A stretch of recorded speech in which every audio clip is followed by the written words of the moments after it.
Hi everyone and welcome back to my channel. This video is about International Hot Air Balloon Festival in Château. But before we get started, make sure you subscribe and switch on notifications, like this you won't miss new videos. And as you already know, my channel is all about cooking, traveling and finding new amazing food. This festival is held in Switzerland in the town called Château.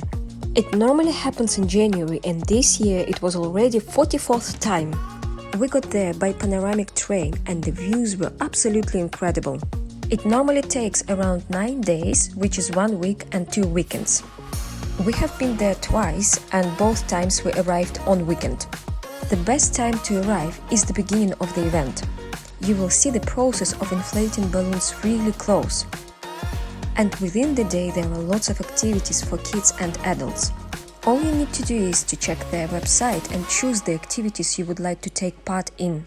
After waking up really early in the morning and having a long walk already, we got really hungry by the middle of the day.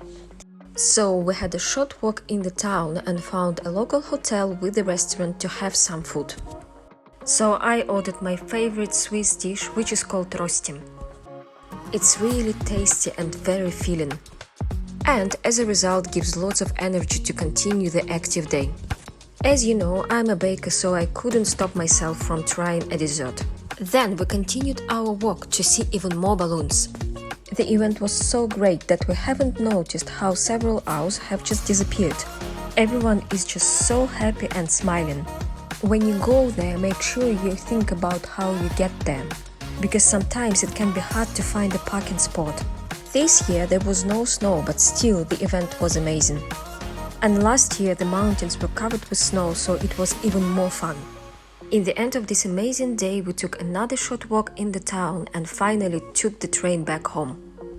I hope you enjoyed watching this video. In the description below I will leave the links to my Instagram, Facebook and TikTok pages. They are filled with cake decorating ideas. Don't forget to subscribe and see you in the next video.